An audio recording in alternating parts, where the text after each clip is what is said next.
नमस्कार. मी जयंत कुलकर्णी आपणा सर्वांचं श्रीपाद दर्शन भक्ती चॅनलमध्ये पुन्हा एकदा स्वागत करतो. मागच्या सत्रातला जो व्हिडिओ आहे, नर्मदा परिक्रमा का करायची, कशासाठी करायची आणि यातून काय साध्य करायचं आहे. आता एक गंमत अशी झाली आहे की परिक्रमेचं महत्त्व बहुतांशी त्या व्हिडिओमध्ये आलेलं आहे, पण मुख्यत्वे त्याचा उर्वरित भाग, त्या परिक्रमेचा महत्त्वाचा भाग, त्याच्यानंतर परिक्रमेची तयारी, काय नियमांचं पालन करायचं, काय करू नये आणि शास्त्रोक्त परिक्रमा करण्याकरता काय करावयास पाहिजे आणि मुख्य म्हणजे या परिक्रमेतून काय साध्य करायचं आहे आणि उत्तरवाहिनी हा भाग मात्र वगळला गेला. आता तो कसा वगळला गेला काही कल्पना नाही. आता असं म्हटलं, नर्मदा मैयाची इच्छा होती की याच्या या होळी पौर्णिमेच्या दिवशी हा जो पुरणपोळीचा नैवेद्य आहे, हा जो नर्मदा मैयाला अर्पित करायचा आहे, तुम्हा सर्व नर्मदा भक्तांना अर्पित करायचं आहे, म्हणून कदाचित ही योजना असावी. तो आपणा सर्वांना विनंती आहे, क्षमा करा. तर आता हा उर्वरित भाग आपण पहा. या उर्वरित भागामध्ये आपण परिक्रमेचं महत्त्व सांगणार आहोत, परिक्रमेची तयारी काय काय आहे ती सांगणार आहोत, त्याच्यानंतर शास्त्रोक्त परिक्रमा करण्याकरता काय करावयास पाहिजे ते सांगणार आहोत, नंतर परिक्रमेमधून काय साध्य करायचं आहे ते एक आपण बघणार आहोत आणि उत्तरवाहिनी. आणि मग मी सरतेशेवटी या उत्तरवाहिनी परिक्रमेमध्ये जी महत्त्वाची स्थळं येतात त्या स्थळांच्या बद्दल थोडीफार माहिती सांगणार आहोत, जेणेकरून आपल्याला ती माहिती उपयुक्त वाटेल आणि ही उत्तरवाहिनी परिक्रमा करताना तुम्ही त्या नियमांचं पालन कराल आणि तिथे त्या मंदिरात, त्या तीर्थस्थानी थोडाफार वेळ देऊ शकाल, काहीतरी अनुसंधान बांधू शकाल, अनुष्ठान करू शकाल किंवा तुमचं काहीतरी एखादा जप करू शकाल अशी मी आशा करतो. आणि परत एकदा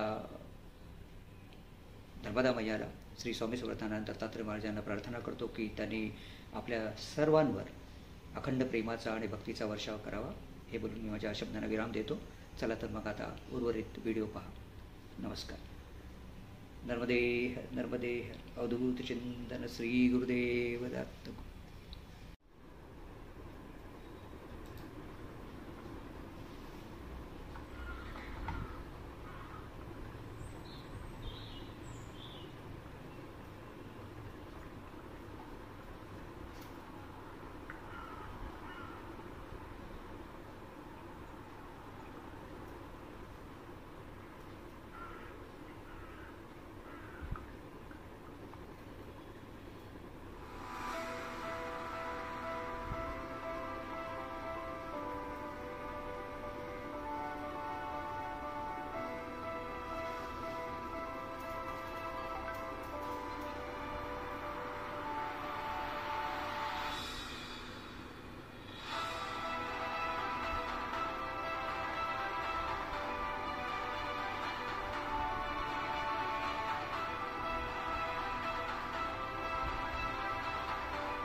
आता आपण महत्त्वाच्या मुद्द्याकडे येऊया.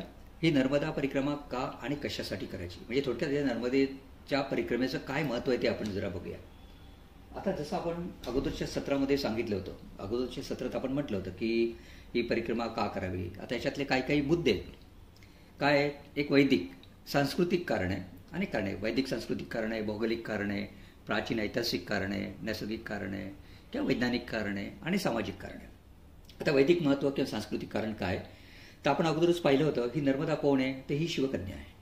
हिला काय काय वरदान प्राप्त आहे, हिला अनेक वरदान प्राप्त आहे. जसं आपण म्हटलं तिने वरदान मागितलं होतं, 7 कल्पांचा जरी क्षय झाला तरी मी अक्षय राहावे, हा वरदान तिला मिळालेलं आहे. आता एक लक्षात ठेवा, एक कल्प म्हणजे 432 कोटी वर्ष, बरं का.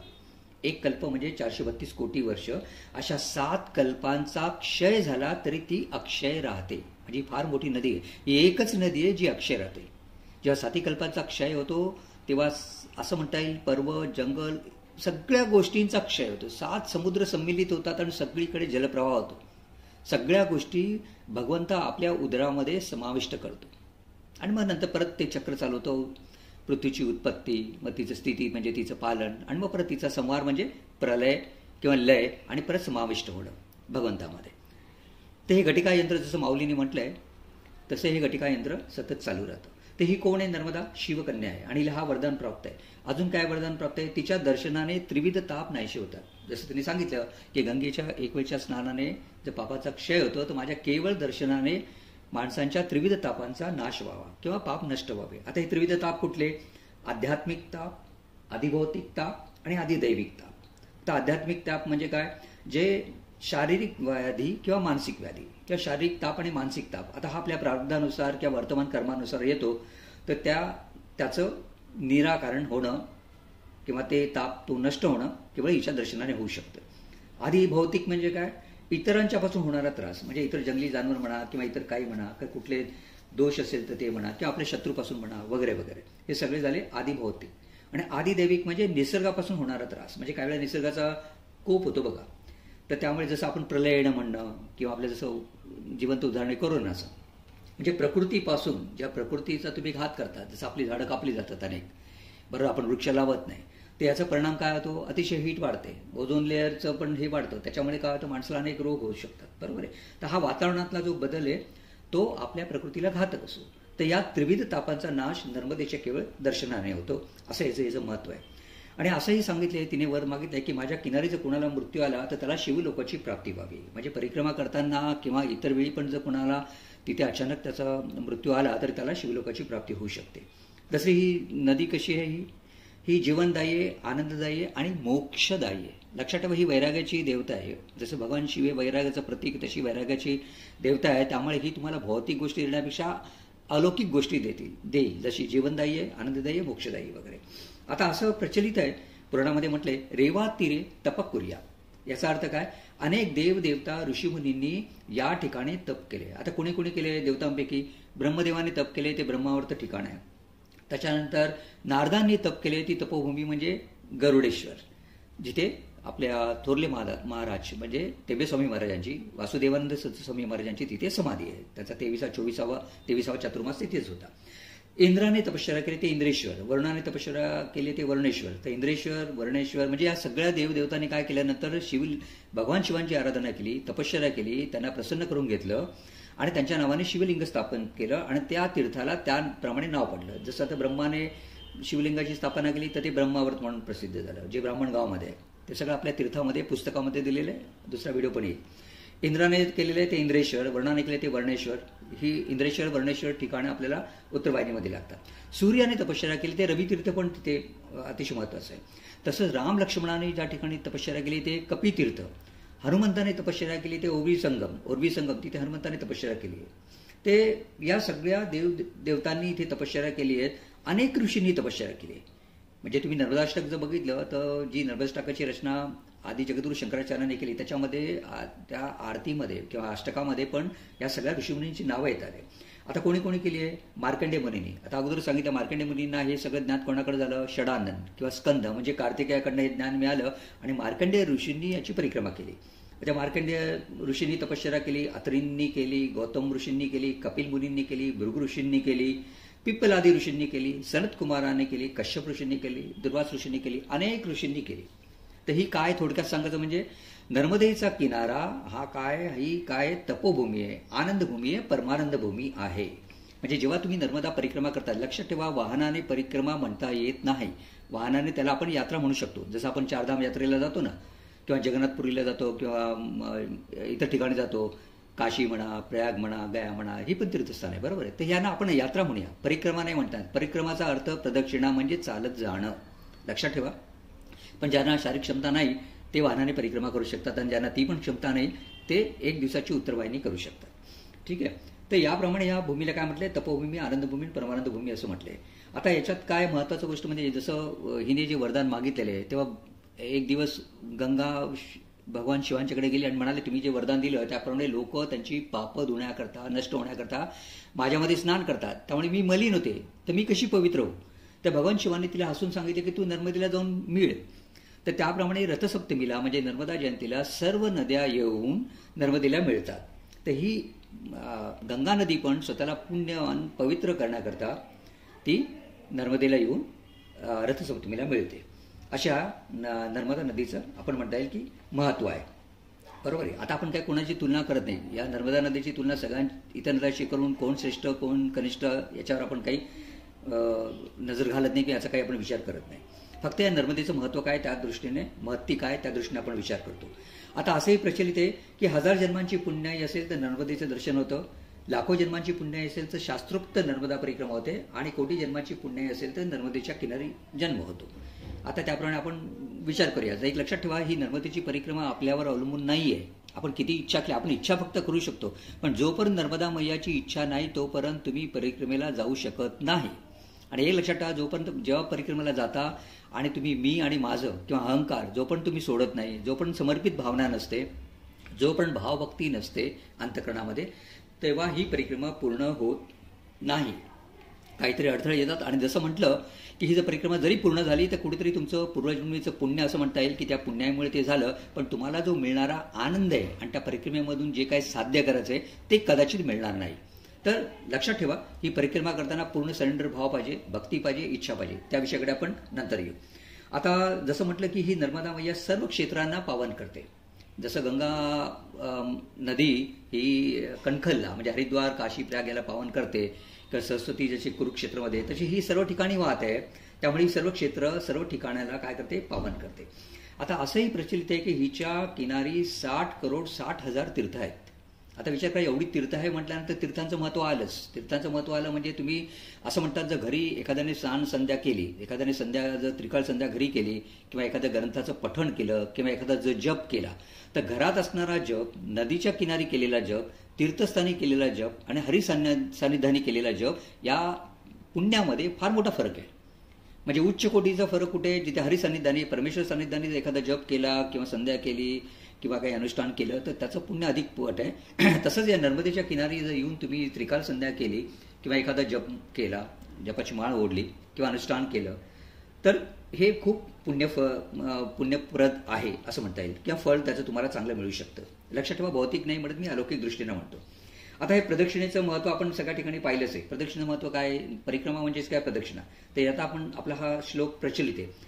आपण काय म्हणतो, यानी कानीच पापानी जन्मांतर कृतानि तानी तानी विनश्यंती प्रदक्षिणा पदे पदे.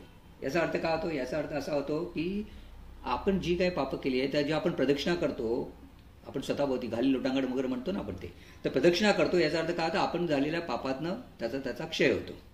एक लक्षात ठेवा. आता हे झालं आपण ओव्हरऑल सांस्कृतिक वैदिक दृष्ट्या पाहिलं. आता भौतिक दृष्ट्या बघितलं तर आपण अगोदर म्हटलं तर ही नर्मदा परिक्रमा असं म्हणतात की नर्मदा परिक्रमा ही पृथ्वी परिक्रमेच्या खालोखाल आहे. म्हणजे एवढं हिचं महत्त्व आहे.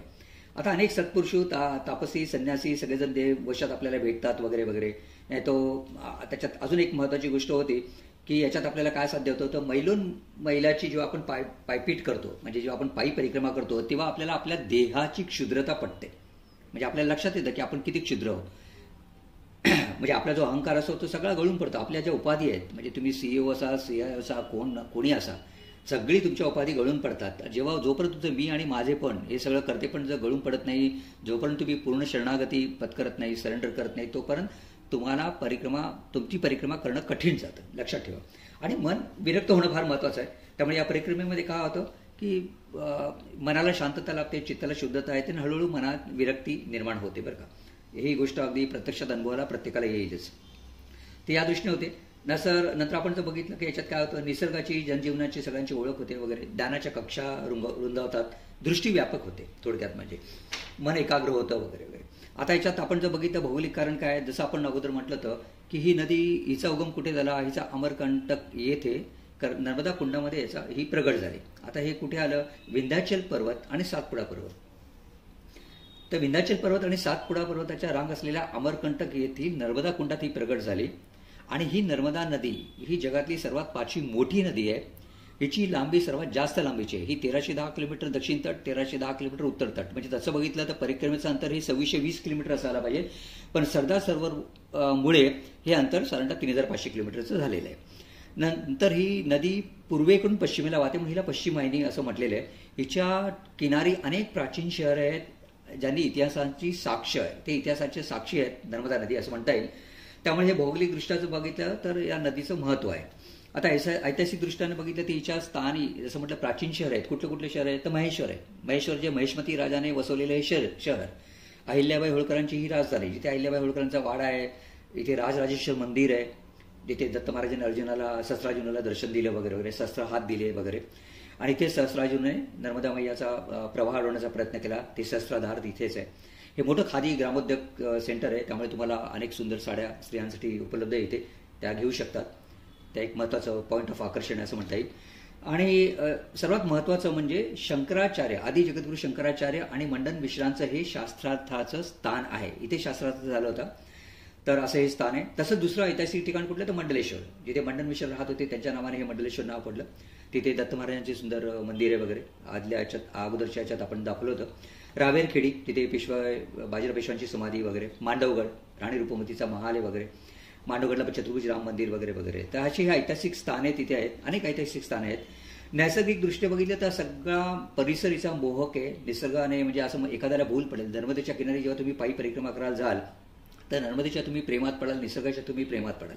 तिथले डोंगर, दर्या, पठारे, प्रत्येक गोष्टी तुम्हाला असं म्हणतात ना, चराचरात परमेश्वर व्यापक आहे, त्याचं व्यापकत्व आहे, तो त्या समाविष्ट आहे.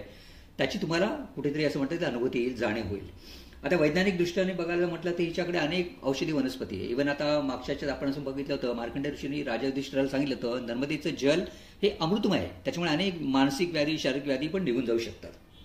तसंच हिच्या किनारी अनेक औषधी वनस्पती आहे. जसं आपण गुलबकाली म्हटलं, नेत्ररोगासाठी गुलबकाली अतिशय सुंदर आहे. 1% फूल पण तिथे उगवतो. अशा अनेक वनस्पती आहेत ज्याचा उपयोग आपण मेडिकल सायन्सदृष्ट्या, वैज्ञानिकदृष्ट्या जर बघायला घेतलं तर अनेक व्याधींवर त्याचा उपयोग होऊ शकतात. आता ही जशी प्राचीन शहरं सांगितली, मंडला आहे, जबलपूर आहे, उज्जैन आहे, गुरुडेश्वर आहे, महेश्वर आहे वगैरे वगैरे, तशीच अनेक शिवतीर्थे पण आहे. कुठली तीर्थे आहेत? ओंकार, मांधाता, शूलपाणी. ही आता असं म्हणता येईल शूलपाणीमध्ये स्वतः प्रत्यक्ष शिव स्थित होते. शूलपाणेश्वर मंदिर जे शूलपाणी जंगलमध्ये सुरुवातीला होतं, तिथे अश्वत्थामाचं दर्शन काही लोकांना झालेलं आहे अमावस्येच्या सुमारास वगैरे वगैरे. तर तो नेहमी शिवांची आराधना करायला, दर्शन घ्यायला नेहमी तिथे जायचा, अशी आख्यायिका आहे, असं ऐकलेलं आहे. तर आता ही अशी अनेक शिवतीर्थे नर्मदेच्या किनारी आहे. आता आपण ही सगळी कारणं बघितली की का नर्मदा परिक्रमा करायची, हे आपल्याला आता लक्षात आलं असेल. परिक्रमा करायची कारण तिचं अनेक महत्त्व आहे. आणि या परिक्रमा आता महत्त्वाचा भाग बघूया की ही परिक्रमा कोणी केली, आतापर्यंत कोणी केली. तर जसं म्हटलं आपण, हे नर्मदा पुराण जे महर्षी व्यासांनी स्कंद पुराणामधील रेवाखंडामध्ये जे आलेले आहे नर्मदा पुराण, बरोबर आहे. ते हे नर्मदा पुराण पहिलं शंकराने वायूस सांगितलं आणि वायूने ते स्कंदास म्हणजे कार्तिकेयास सांगितलं आणि त्यांनी कोणाला सांगितलं तर मार्कंडेय मुनींना सांगितलं. आणि मार्कंडेय मुनींना जेव्हा हे ज्ञात झालं तेव्हा मार्कंडेय मुनींनी, आपण हे बघा, मार्कंडेय आपण 5,500 वर्षापूर्वीचा इतिहासाची आपण गोष्ट करतोय. नर्मदेचा इतिहास हा साधारणतः 1,00,000 वर्षापूर्वीचा इतिहास आहे, साधारणतः 10 लाख वर्षापूर्वीचा इतिहास आहे. आपण बघितलं ती अक्षय आहे म्हणून. तर या मार्कंडेय मुनींनी नर्मदेची परिक्रमा केली. तर सर्वात प्रथम कार्तिकेयांनी नर्मदेची परिक्रमा केली, त्याच्यानंतर मार्कंडेय मुनींनी ही परिक्रमा केली. त्यांनी ही परिक्रमा 27 वर्षात केली. त्यावेळी या परिक्रमेच्या वेळी त्यांनी नर्मदेला मिळणाऱ्या 999 उपनद्या देखील ओलांडल्या नाहीत, अशी एवढी मोठी परिक्रमा केली. त्याच्यानंतर जर आपण बघितलं तर त्यानंतर स्वामी समर्थांच्या आदेशानुसार रामचंद्र बीडकर महाराजांनी याची परिक्रमा केली. ते परिक्रमेत असताना जेव्हा त्यांना महाराजांच्या देहपतनाची गोष्ट कळली, अतिशय दुःख झालं. त्यांना महाराजांचं दर्शन व्हावाची तीव्र इच्छा होती. त्यावेळी स्वामी समर्थ महाराज त्यांच्यासमोर प्रगट झाले आणि ते म्हणाले, कशाला चिंता करतोस, हम गया नाही अभी भी जिंदा आहे, अशी त्यांनी साक्ष पटवली. आणि ते म्हणतात ना, भिऊ नकोस, मी तुझ्या पाठीशी आहे. ते या गोष्टीची साक्ष माणसाला पायी परिक्रमेमध्ये जरूर येते बरं का. तसं बीडकर महाराजांना यांचं दर्शन झालं. तसं दुसरं स्वामी समर्थांचे दुसरे शिष्य म्हणजे गोविंद कानेरे, ज्यांना सच्चिदानंद महाराज म्हणतात, त्यांनी सोमसूत्री परिक्रमा 3 वेळा केली. याच्यानंतर वासुदेवानंद स्वामी महाराजांचं झाली आहे. त्यानंतर गंगाधर स्वामी महाराजांनी 108 दिवसात केलेली आहे. गुळवणी महाराजांनी केली आहे. नाना तोरणीकर महाराजांनी केली. अशा अनेक मोठ्या विभूतींनी याची परिक्रमा केलेली आहे. आता आपल्याला कळलं याची परिक्रमा कोणी कोणी केली, परिक्रमा का करावी, हे आपण सगळं बघितलं. आता याच्यात आपल्याला सगळ्यात नंतरचा महत्त्वाचा पॉईंट म्हणजे या परिक्रमेची तयारी काय करावी लागते. बहुतांशी लोकांना असं वाटतं, आता जसं आम्ही जवळजवळ 10-12 किलो वजन घेऊन गेलो होतो, तर 12-13 किलो वजन घेऊन चालणं फार अवघड आहे, लक्षात ठेवा. त्यामुळे कमीत कमी गरजा असलेल्या गोष्टी घ्या. सर्वात प्रथम एखादं असं पुस्तक घ्या ज्या पुस्तकामध्ये नर्मदेची आरती असेल आणि नर्मदाष्टक असेल. कारण नॉर्मली आपलं पाठ नसतं, मग तुम्ही मोबाईलमध्ये ठेवू शकता किंवा पुस्तक घेऊ शकता. मी माझं पुस्तक इथे दाखवलेलं आहे, त्या पुस्तकामध्ये आरती आहे, त्याच्यामध्ये नर्मदाष्टक आहे, तीर्थांचं स्थान आहे, सगळ्या गोष्टी दिलेल्या आहेत. फार उपयुक्त, परिक्रमेसाठी अतिशय उपयुक्त आहे. आणि जर परिक्रमा करायची नसेल तर साधनेसाठी तर अतिशय उपयुक्त आहे, एवढं लक्षात ठेवा. तर आता तुम्हाला ते करण्यासाठी मग काय लागतं, निरंजन लागते, वाती लागतील, तूप लागेल वगैरे वगैरे, उदबत्ती लागतील वगैरे, या सगळ्या गोष्टी आवश्यक गोष्टी. आसन लागेल, तुम्हाला बसायला आसन लागेल, पूजेसाठी आसन लागेल वगैरे, हळदी कुंकू वगैरे पण अक्षता वगैरे तुम्ही घेऊ शकता. तर अशी पूजेसाठी लागणारी जी सामग्री आहे, मग ती उत्तरवाहिनी असो आणि ती मोठी परिक्रमा असो, तुम्ही या सर्व गोष्टी असं समजायचं की ह्या महत्त्वाच्या गोष्टी आहे, ज्या आपण एखाद्या ठिकाणी जेव्हा एखादं धार्मिक विधी करायला जातो तर त्याप्रमाणे ही धार्मिक विधी आपण करायला चाललो आहे. त्यामुळे या धार्मिक विधीसाठी लागणाऱ्या सगळ्या गोष्टी तुम्ही, पूजेसाठी लागणाऱ्या गोष्टी बरोबर ठेवा. आता इथे जसं म्हटलं पुरुषांचा वेश कसा असावा, स्त्रियांचा वेश कसा हवा, याच्यावर आपण ऑलरेडी बोललेलो आहे. पुरुषांचा वेश म्हणजे पांढरं धोतर किंवा लुंगी ते घेऊ शकतात. त्याच्यानंतर स्त्रिया पण पांढरी साडी घालू शकतात किंवा ती बॉर्डरवाल्या साड्या घालू शकतात. मग पांढरी साडी असल्यावर त्याच्यावर कुठलीही रंगाची बॉर्डर असलेली ती खूप चांगली. त्याच्यानंतर मग तुम्हाला जर थंडी वगैरे पासून संरक्षण हवं असेल तर ब्लँकेट वगैरे घेऊ शकतात वगैरे. आणि मग तुमच्या मिनिमल गरजेप्रमाणे एखादी बॅग घेऊन, साधारणतः कमी वस्तू घेऊन, खाण्याचे पदार्थ न घेता, मग चप्पल असो, बूट असो, इतर काही तुम्हाला सोयीनुसार तुम्ही या सर्व गोष्टी घेऊन साधारणतः 5 ते 6 किलो वजन होईल अशाच एवढ्या गोष्टी तुम्ही घेऊन या परिक्रमेची तयारी करू शकता. आणि जसं म्हटलं, मग ओंकारेश्वर आल्यानंतर तुम्ही तिथे कमंडलू घेऊ शकतात आणि दंड घेऊ शकतात. तुम्हाला जर कमंडलू किंवा एखादा तुमच्या घरी डबा असेल तर तुम्ही तुमच्याबरोबर तो कॅरी करू शकता. आता ही परिक्रमा शास्त्रोक्त पद्धतीने कशी करायची. आता जसं म्हटलं, शास्त्रोक्त परिक्रमा याचा अर्थ काय झाला, 3 वर्ष 3 महिने 13 दिवस. याच्यात काय करतात, याच्या रोज 4 किलोमीटर चाललं जातं. लक्षात ठेवा, जसं संतांनी काय सांगितलंय, जसं त्यांनी सांगितलंय की चालता चालता काय करावं, नामस्मरण घ्यावं, बरोबर. तर पायी असं म्हणतात की जेव्हा चालताना आपण नामस्मरण घेतो तर हळूहळू त्यावेळी काय होतं, सुरुवातीला आपलं लक्ष लागत नाही बघा, मन लागत नाही, मन इकडे तिकडे भरकडत असतं, बरोबर आहे. पण हळूहळू मनाला त्या गोष्टीची सवय होते आणि एक वेळ अशी होईल की तुमचा अजपाजप पण चालू होऊ शकतो, बरं का. हा माझा स्वतःचा अनुभव आहे म्हणून तुम्हाला सांगतोय. तर ही शास्त्रोक्त परिक्रमा करण्याकरता सगळ्यात महत्त्वाचा भाग म्हणजे काय पाहिजे. आता आपल्याला माहिती आहे, आपल्याला 3 वर्ष 3 महिने 13 दिवसाची काही शास्त्रोक्त परिक्रमा जमणार नाही. मग आपण काय करणार, आपल्याला शारीरिक क्षमतेनुसार जर तुम्ही पायी परिक्रमा करणार असाल, जी साधारणतः 4 ते 5 महिने लागतात, पळ सुटण्याचं कारण नाही, तर साधारण आपण 15 ते 20 किलोमीटर रोज चाललो तर आपल्याला साधारण 5 महिन्यामध्ये किंवा 6 महिन्यामध्ये परिक्रमा होऊ शकते, बरं का. आता ही परिक्रमेची सुरुवात आपण केव्हा करतो, जेव्हा आपली प्रबोधिनी एकादशी होते, बरोबर आहे. तर त्यावेळी आपण ही या परिक्रमेला सुरुवात करतो. कित्येक लोक असं म्हणता येईल की दसरा झाल्यानंतर सुरुवात करतात, ते चुकीचं आहे. प्रबोधिनी एकादशी झाल्यानंतर त्याची सुरुवात करायची असते. आणि मग त्याच्यानंतर तुम्ही म्हणताय 5 महिन्यामध्ये, म्हणजे साधारणतः नोव्हेंबरमध्ये जर तुम्ही सुरुवात केली, मिड नोव्हेंबरला, तर साधारणतः तुमची एप्रिल मेपर्यंत परिक्रमा छानपैकी होऊ शकते, रोज जरी 15-20 किलोमीटर चाललात तरी. एक लक्षात ठेवा, याच्यात आपल्याला महत्त्वाच्या गोष्टी शास्त्रोक्त पद्धतीने करण्याकरता काय करायला पाहिजे. शास्त्रोक्त पद्धतीने करण्याकरता आपल्याला त्या शास्त्राचं नियम याचं पालन करायला पाहिजे. आता याच्यात काय काय गोष्टी येतील, दैनिक सुचिरभूतपणा पाहिजे. कित्येक लोक आम्ही बघितले जे परिक्रमेला येतात, पायी परिक्रमेला, ते पहाटे 3:30-4ला उठून बिना आंघोळीचे चालू पडतात आणि मग मध्ये मैयाच्या किनारी कुठेतरी आंघोळ करू असं म्हणतात. पण अहो, परिक्रमा चालू करण्यापूर्वी तुम्ही सुचिरभूत असणं फार महत्त्वाचं आहे, बरं का. तर त्यामुळे दैनिक सुचिरभूता तुम्हाला पाळायला पाहिजे. स्नान संध्या करायला पाहिजे. त्रिकाळ संध्या केली तर फार छान, नाही केली, जमली तर 2 वेळा तरी संध्या करा. 2 वेळा जमलं तर स्नान करा, नाही तर सकाळी 1 वेळा तर जरूरच करायलाच पाहिजे आणि संध्या 2 वेळा केली तरी चालेल. जर तुम्ही नर्मदेच्या किनारी स्नान संध्यासारखी कर्मे केली तर फार अतिशय उत्तम, बरं का. तर हे सगळं करायचं. न परिक्रमेसाठी संकल्पविधी, अगोदर सांगितलं ओंकारेश्वरला संपूर्ण संकल्पविधी करायचा. संकल्पविधीमध्ये कुठेही अडून म्हणायचं नाही मी अनवाणी चालेल की मी असं करेल आणि मी तसं करेल, जे आपल्याला झेपणार नाही ते काहीच बोलायचं नाही. परिक्रमा ही मैयाला समर्पित करून सांगायचं की तूही माझ्याकडनं सेवा करून घे आणि त्याच्याकरता फार मोठ्या डिमांड गोष्टी करायच्या नाही वगैरे, कठीण गोष्टी करायच्या नाही. जशी जमेल तशी, जसं होईल तशी मैयाच्या इच्छेनुसार ती परिक्रमा करायची. कारण ही मैयाची इच्छा असते, तुम्ही कशी करायची. षोडोपचार पूजा रोज करायची. जसं म्हटलं सकाळ संध्याकाळ आरती करायची लागते, नर्मदाष्टक म्हणा लागतं, तर ती पूजा करा, ती स्तुती का.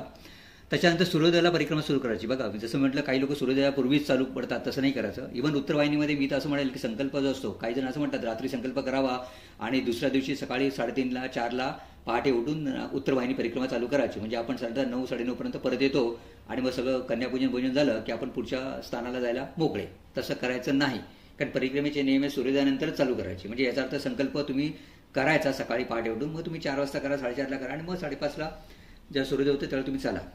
साधं उदाहरण द्यायचं म्हणजे सत्तरांची पूजा आपल्याला घरी करायची असेल तर आपण आदल्या रात्री संकल्प करतो आणि दुसऱ्या दिवशी पूजा करतो का? नाही. तर हे लक्षात ठेवा. त्यामुळे संकल्प करा, त्याच्यानंतर मग परिक्रमेला तुम्ही पुढे जाऊ शकतात. उत्तरवाहिनीबद्दल मी सांगतोय. ओके. तर याप्रमाणे होतं. आणि सूर्यास्ताच्या वेळी तुम्हाला आहे तिथे थांबावं लागतं. मग कुठला आश्रम असो, शाळा असो, एका झाड असो, जे असेल त्या ठिकाणी तुम्हाला थांबावं लागतं. आता परिक्रमेमध्ये सदैव तुम्ही अनुसंधान ठेवा, नामस्मरण करा. तुम्हाला जे जप असेल गुरूंनी दिलेला तुमचा असेल तो करा. तुमचं जे काही इष्टदैवत असेल त्याचा जप करा वगैरे वगैरे.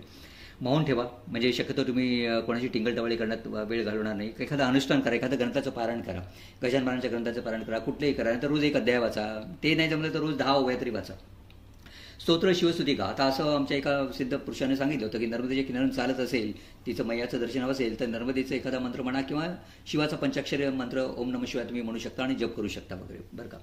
आणि जसं म्हटलं की पैसे घेऊन जायची जरूर नाही, पण मी तर म्हणतो की थोडे पैसे घेऊन जा, कारण मेडिकल कधी अशी इमर्जन्सी आली आणि तुम्हाला जर पैसे लागले, जर पैसे नसेल तर फार मोठा प्रश्न पडतो. तर असं काही नाही की तुम्ही पैसे घेऊन गेलात म्हणून मैया तुमच्यावर खपावी वगैरे, असं काही नाही आहे. तर तुम्ही पैसे कुठे तुम्हाला उपयोग आले तर पैशाचा चांगला विनियोग करा. म्हणजे ज्या आश्रमामध्ये तुम्ही जेवायला वगैरे तर ती जाताना तुम्ही काहीतरी एक डोनेशन म्हणून काहीतरी पैसे तुम्ही द्या, तिथे मैयासमोर पैसे ठेवा. एखाद्या मुलाने तुम्हाला चहा पाजला किंवा बालभोग दिला वगैरे, त्याची एकंदरीत परिस्थिती फार नाही आहे तरी पण तोही सेवा करतो, तर त्याला काहीतरी पैसे द्या जेणेकरून तो पुढच्या परिक्रमासांची सेवा करू शकेल. असं करा. आणि संत संगत करा, महंतांच्या बरोबर सत्संग करा वगैरे. सत्संगाचं फळ फार मोठं असतं, एक लक्षात ठेवा. कुठल्याही तीर्थाला आपण जर जातो आणि ते परिक्रमामध्ये जर समजा आपण ते काही गोष्टी केल्याच नाही, म्हणजे परिक्रमेमध्ये जर तुम्ही श्रद्धा ठेवली नाही, भावभक्ती ठेवली नाही तर काहीच महत्त्वाचं नाही. ही फार महत्त्वाची गोष्ट आहे. आणि जसं हे जर काही नसेल तर तुकाराम महाराजांनी काय म्हटलंय? तुकारामांनी म्हटलंय जेव्हा तुम्ही तीर्थयात्रेला निघता पण तुमच्या मनात भक्तिभाव बिलकुल नाहीये, त्या देवाच्याबद्दल श्रद्धा नाहीये, तर काय सांगितलं त्यांनी सांगितलं, तीर्थी धोंडा पाणी देव रोकडा सज्जनी. तीर्थी धोंडा पाणी म्हणजे तीर्थस्थानी काय आहे? धोंड आहे म्हणजे दगड आहे, आणि काय? पाणी आहे. पण देव कुठे आहे? देव रोकडा सज्जनी. देव कुठे आहे? देव सज्जनांच्या मध्ये आहे. लक्षात ठेवा. म्हणतात ना, संता म्हणजे ईश्वर आणि ईश्वर म्हणजे संत आहे, हे लक्षात ठेवा. त्यामुळे त्यांनी काय सांगितलं? तीर्थी धोंडा पाणी देव रोकडा सज्जनी, मिळालिया संत संग समर्पिता भले अंग. म्हणजे काय करायला पाहिजे? तुम्हाला सत्संग करायला पाहिजे. सत्संग केलं तर काय होतं? आपल्याला अनेक गोष्टी प्राप्त होतात. कुठल्या त्या आता पुढच्या याच्यात आपण बोलू. तर हे फार महत्त्वाचं आहे. सत्संग करा आणि सर्व कार्य श्रद्धेने आणि भक्तिभावाने करा, त्याला फारच मोठं महत्त्व आहे.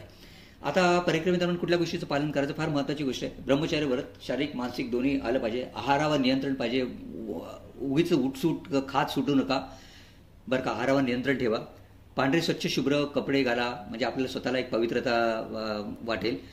शिस्त अंगीकारा, डिसिप्लिनने सगळ्या गोष्टी करा. शिस्त अंगीकारल्यानं तर कुठलेही महंत तुम्हाला नावं ठेवणार नाही. तुमचं वागणं अतिशय चांगलं असलं, सद्वर्तन असेल तर कुठलाही महंत तुम्हाला नावं ठेवत नाही, लक्षात ठेवा. आश्रमात स्वच्छता ठेवा. नर्मदा नदीच्या किनारी स्वच्छता ठेवा. त्याच्यानंतर परिक्रमेच्या अटींचं पालन करा. परिक्रमेत अनेक अटी असतील, त्या सगळ्या अटींचं पालन करा. जसं म्हटलं, सूर्योदयानंतरच परिक्रमेला निघायचं, सूर्यास्त झालं की थांबायचं. पुरुष असेल तर लघुशंकाला असेल तर जानवं कानाला लावायचं, बसून करायचं वगैरे. अशा अनेक काय गोष्टी आहेत, ते सगळ्या तशा पाळा. महंता ज्येष्ठ नागरिकांच्या आदराने वागा. त्याच्यानंतर कोणाचा तिथे अपमान करू नका. सत्संग करा आणि आश्रमात तुम्हाला जमेल तशी सेवा करा. जे काय असेल ते अर्पण करा. आणि लक्षात ठेवा, परिक्रमेदरम्यान कोणी तुम्हाला पैसे देतं, कोणी काय वस्तू देतो, ते सगळे तुम्ही दान करत जा, लोकांना देत जा. आणि काही वेळा काही ठिकाणी जर तुम्हाला भोजन मिळालं नाही पण तुम्हाला शिदा मिळाला, तर तुम्ही तुमच्यापुरतं अन्न शिजवायचं नाही, तर तुम्ही सगळ्यांकरता ते अन्न शिजवायचं, सगळ्यांना जेवू घालायचं आणि मग तुम्ही जेवायचं. हे लक्षात ठेवा, हे फार महत्त्वाचं आहे. तर या गोष्टींचं पालन अवश्य करा. कुठल्या गोष्टी टाळा, फार महत्त्वाच्या आहेत. काय टाळा? परिक्रमेचे नियम म्हणणं टाळा. शक्यतो परिक्रमेचे सगळे नियम पाळा. थाळीमध्ये अन्न सोडतात, कित्येक जण अन्न टाकून देतात, कोणी अन्न फेकून देतात, कोणी काय अन्न नाकारतात. म्हणजे म्हणतात, बाबाजी काय खाणे गेले, बोलते खिचडी, अरे हमको तो खिचडी अच्छी नाही लगती, नाही म्हणतात ते. असं करू नका. मग मैया तुम्हाला उपाशी होते बरं का. मैया जे मिळेल ते सगळं स्वीकारत जा. असं म्हणतात ना, जो प्राप्त आहे वही पर्याप्त आहे, हे लक्षात ठेवा. त्यामुळे कुठलीही गोष्ट नाकारू नका, कुठली गोष्ट फेकू नका. प्रत्येक गोष्टीचा मान ठेवा. अन्न हे पूर्ण ब्रह्म असं म्हटलंच आहे. आश्रमातील लोकांच्या वस्तू योग्य ठिकाणी ठेवा. काही लोक दुसऱ्यांच्या वस्तू उचलून इकडे तिकडे फेकून देतात. ब्लँकेट फेकतील, हे फेकतील, ते फेकतील, काही जण चोरी पण करतात. लक्षात ठेवा, पायी परिक्रमेमध्ये सगळ्या प्रकारची माणसं मिळतात. साधू मिळतील, संन्यासी मिळतील, चोर मिळतील, लांडे लवाडे करणारे पण मिळतील. पण जरी ते सगळे मिळाले तरी सगळ्यांची व्यवस्थित वागा. दुसरी गोष्ट, सगळ्या ठिकाणी स्वच्छता राखा. जसं म्हटलं, कुठेही अस्वच्छता करू नका, घाण करू नका वगैरे. मैयाच्या ठिकाणी घाण करू नका.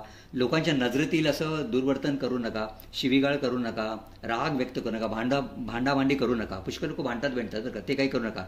थोडक्यात सांगायचं म्हणजे अनैतिक, बेकायदेशीर आणि असामाजिक असं वर्तन करू नका. असं वर्तन करा ज्याने कुणाला त्रास होणार नाही, तुम्हाला आनंद मिळेल, लोकांना आनंद मिळेल. आणि मग असं म्हणतात की तुम्ही परिक्रमेमध्ये अनेक माणसं जोडत चालतात. आता याच्यातनं काय साध्य करायचं सगळ्यात महत्त्वाचा मुद्दा एक लक्षात ठेवा. आपण ही जी परिक्रमा करतो आता ही पवित्र नदी आहे, शिवकन्या आहे, हिची अनेक काही गोष्टी वरदान आहे त्याच्यामुळे आणि हिचा किनारा म्हणजे तपोभूमी आहे. आता या सगळ्या गोष्टी आपल्याला जसं म्हणतं भाव आणि भक्ती असेल तरच होऊ शकतं. आता जेव्हा हे सगळ्या गोष्टी होतात तर याच्यात महत्त्वाची गोष्ट आपल्याला काय लक्षात ठेवायची परिक्रमेमध्ये टिंगलटवाळी टाळण्याकरता जो एक प्रचलित गोष्ट आहे ती सांगतो. एक निरंजन दो सुखी, तीन में खटपट चार दुखी. एक निरंजन असला तर त्याला काही प्रश्न नाही कोणाशी वाद घालायला. दोन असेल नवरा बायको मित्र वगैरे तर चालू शकतं. तीन में खटपट चार दुखी म्हणजे 3 आणि 4 ह्याच्यावर असेल म्हणजे तुम्ही ग्रुपमध्ये असाल ते लक्षात ठेवा शक्यतो वाद टाळा. पायी परिक्रमेमध्ये आपण आपल्यामध्ये अंतर ठेवा. एक 10-15 फुटाचं किंवा 25 फुटाचं अंतर ठेवा. प्रत्येकजण नामस्मरण करत चला म्हणजे कोणी कोणाला हे होणार नाही. पण प्रत्येकाने मागे वळून बघा की आपला मागचा साथीदार येतोय की नाही तर खाली पडला तर कळणार पण नाही. तर त्याची पण काळजी घ्या. तो आजारी पडला तर त्याची काळजी घ्या. नाही तर लोक काय करतात त्याला तसं टाकतात आणि स्वतः पळत सुटतात कारण त्यांना परिक्रमा पूर्ण करायची असेल. तसं करू नका. त्याच्याकरता थांबा, त्याच्याकडे लक्ष ठेवा. मला असं वाटतं कदाचित मग तुमची परिक्रमा जरी नाही झाली तर मग तुमची परिक्रमा झाल्यासारखं ते पुण्य तुम्हाला मिळतं. ते फार महत्त्वाच्या गोष्टी आहेत. आणि ज्या ज्या गोष्टी सांगितलेल्या जसं म्हटलं जेव्हा तुम्ही संत संगती कराल, सत्संग कराल की तुम्ही जप कराल, अनुष्ठान कराल, अनुसंधान बांधाल तर याच्यामुळे का या सत्संगतीमुळे संतांच्या संगतीमुळे की सत्संगामुळे आपल्याला ज्ञानाची प्राप्ती होते. म्हणजे एखाद्या विषयाच्या बद्दल कळतं. म्हणजे रामचरित मानसाबद्दल असेल, सत्संग झाला असेल किंवा श्रीमद भागवत झाला असेल तर त्या गोष्टीचं ज्ञान मिळतं. त्या ज्ञानातून भक्तीचा उदय येतो आणि असं म्हणता येईल तुमचं मन हळूहळू असं म्हणता येईल की ते स्वार्थाकडून निवृत्तीकडे जातं बरं का. तर निवृत्तीकडे त्याचं जास्त ते झुकतं आणि त्याच्यात असं म्हणतात थोडं थोडं वैराग्य माणसाला हळूहळू प्राप्त होतं बरं का. म्हणजे थोडीशी आसक्ती निघून जाते. तर हे फार महत्त्वाचं आहे. आणि मग सेवाभाव हळूहळू स्थायी होतं. म्हणजे जेव्हा तुम्ही जसं म्हटलं की तुम्ही सगळ्या विविध प्रकारच्या माणसांना भेटता परिक्रमेमध्ये गुजरातचा एरिया, मध्य प्रदेशचा एरिया, महाराष्ट्राचा एरिया प्रत्येकाची बघण्याची दृष्टी, वागण्याची दृष्टी तुम्हाला कळते आणि तो सगळा सेवाभाव तुम्हाला कळतो. आणि हळूहळू असं म्हणता येईल की ह्या संतांच्या संगतीत राहून म्हणजे तुम्हाला जर स्वतः अनुसंधान जर बांधलं आणि जसं अनुष्ठान केलं किंवा जप करत चाललं वगैरे तर तुम्हाला फार छान अनुभूती येऊ शकते. नर्मदा मैयाचं दर्शन होऊ शकतं. तुम्हाला कुठल्या इष्टदेवतेचं दर्शन होऊ शकतं. अश्वत्थामाचं मी असं म्हणत नाही, अश्वत्थामा काही मोठी व्यक्ती नाही आहे. एक लक्षात ठेवा. दर्शन झालं तरी चांगलं, नाही झालं तरी त्यात असतो, काही हरकत नाही आहे.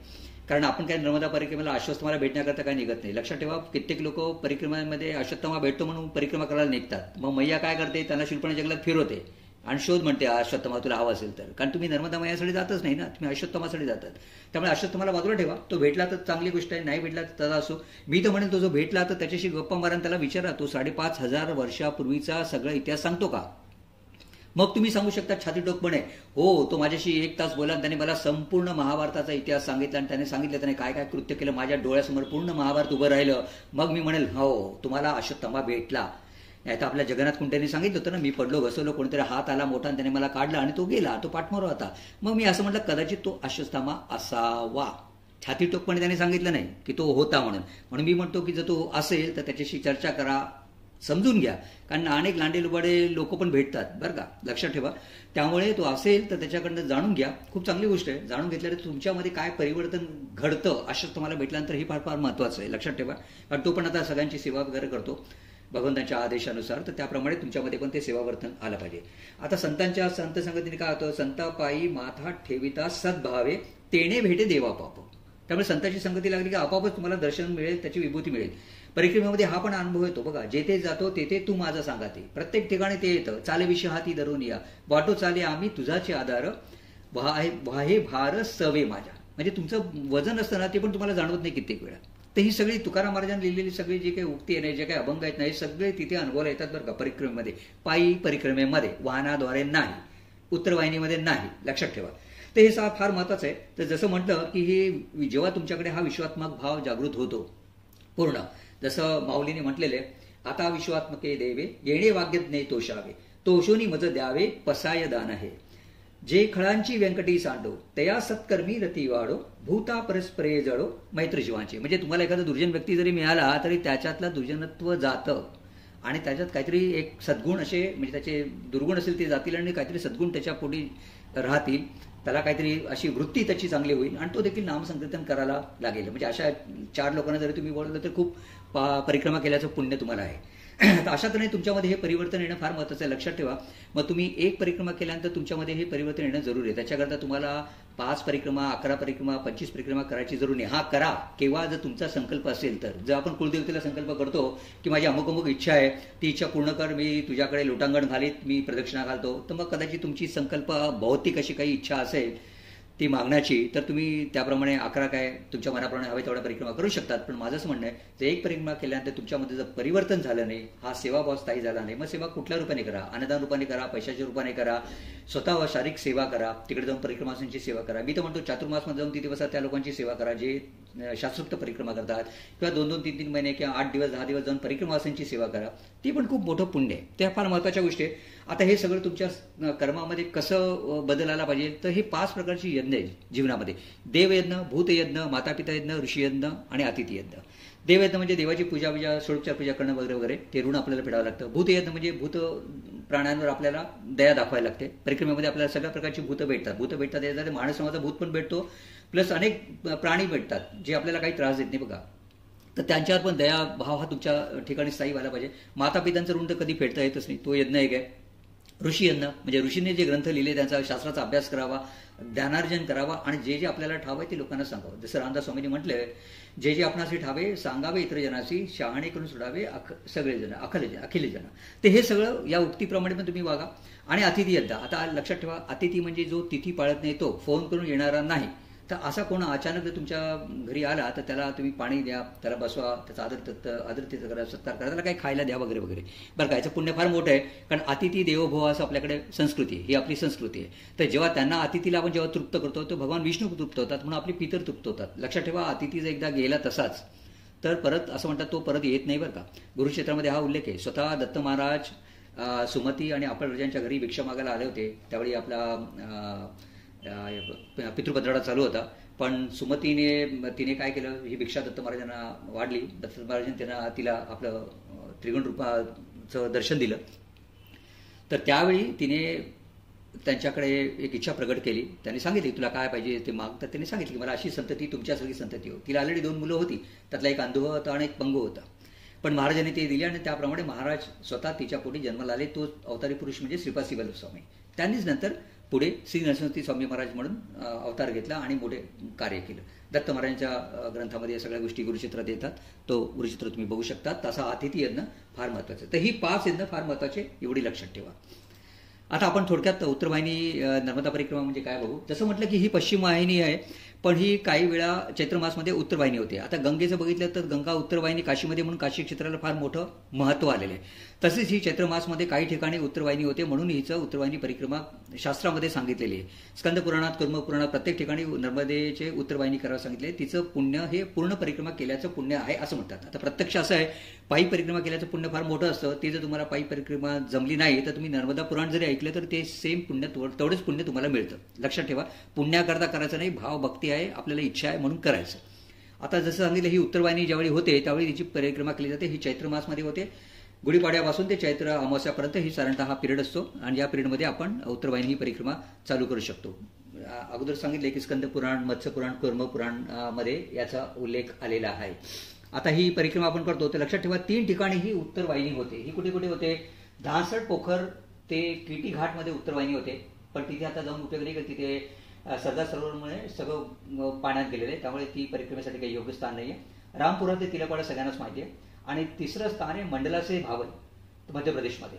आता मंडला से भावल तर ही 65 किलोमीटरची परिक्रमा आहे. आता ही परिक्रमेला तर खरं फार मोठं महत्व आहे असं मत्स्यपुराणामध्ये लिहिलेलं बरं का. इव्हन मार्कंडेय मुनींनी राजा युधिष्ठिरला हे सांगितलेलं आहे की जेव्हा व्यासांनी आपला दंड दाखवून नर्मदेला आपल्या दंडाच्या पाठोपाठ म्हणजे आपल्या पाठोपाठ प्रवाह तिचा नेला, त्या व्यासबेटाची कथा आपल्या पुस्तकात आहे.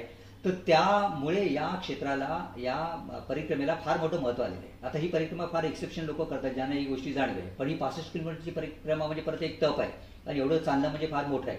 ती का पळत सुटून 1 दिवसात का 2 दिवसात करण्यासारखी नाही. तर त्यामुळे आपण काय करतो, आपल्या शारीरिक क्षमतेनुसार, मानसिक क्षमतेनुसार आपण 21 किलोमीटरची परिक्रमा जी उत्तरवाहिनी आहे रामपुरा ते तिलकवाडा ती आपण करू शकतो. आता कुठेही असं म्हटलं नाहीये की तुम्ही उत्तर तटावरनं ही उत्तरवाहिनी चालू करा का दक्षिण तटावरनं चालू करा. जसं आपण मोठी परिक्रमा म्हणतो, कोणी अमरकंटकानं उचलतं, कोणी ओंकारेश्वरनं उचलतं, कोणी नेबावरनं उचलतो. आणि कित्येक लोक आपल्या सोयीनुसार ही परिक्रमा उचलतात. कोणी दक्षिण तटावरून उचलतात, कोणी उत्तर तटावरून उचलतात बरं का. तर त्याप्रमाणे तुम्हाला जर एखादं सोयीचं स्थान असेल, तुम्हाला वाटलं दक्षिण तट आहे, मी दक्षिण तटावरून उचलतो, तुम्ही दक्षिण तटावरून चालू करू शकता. कारण सगळे जर उत्तर तटावर आले आणि लाखोच्या संख्येने लोक परिक्रमा केले, तर सगळे लाखो लोक जर एका 2-4 आश्रमात आले तर त्या आश्रमाची पूर्ण व्यवस्था गळून पडेल बरं का. ना आश्रमवाले व्यवस्था सेवा देऊ शकणार, ना तिथले आलेले परिक्रमावासी सेवेचा आनंद उपभोग घेऊ शकाल. त्यामुळे हे कुठेही डिवाइड व्हायला फार महत्त्वाचं आहे. त्यामुळे ज्याला जसे रुचेल जमेल आपल्या कन्व्हिनियन्सप्रमाणे तुम्ही ही परिक्रमा करू शकतात. जर तुम्ही ही उत्तरवाहिनी परिक्रमा उत्तर तटावर चालू केली तर तुम्ही वासुदेव कुटीरीतून तुम्ही चालू करू शकता टिळपाड्यावर. आणि तिकडे अर्थात जिथे स्वतः टेंबेस्वामी महाराजांनी आपला 23वा चातुर्मास केला, तर ते स्थान अतिशय पवित्र आहे, मोठं आहे. बघा तुम्ही ते दर्शन घ्या. रामेश्वर महादेवचं दर्शन घ्या, हनुमानजीचं दर्शन घ्या. आणि मग पुढे चालत तुम्हाला गौतमेश्वर महादेव, सप्तमातृका मंदिर, नर्मदा मंदिर, मणिनागेश्वर मंदिर, या अशी विविध तीर्थस्थानं लागतील. त्या ठिकाणी जाऊन दर्शन घ्या. आणि दर्शन घेऊन नंतर तुम्ही बोटीने मग नंतर दक्षिण तटावर येतात. लक्षात घ्या, तुमचा थोडाफार जप जाप काहीतरी स्तुतीस्तोत्र तुम्ही काहीतरी त्या मंदिरामध्ये जाऊन गाऊ शकतात, काय करू शकतात, म्हणू शकतात. त्या तीर्थाचं जे काय महत्त्व ते आपल्या पुस्तकात दिलेलं आहे. प्लस तुम्हाला हवं असेल तर दुसरा व्हिडिओ पण येईल.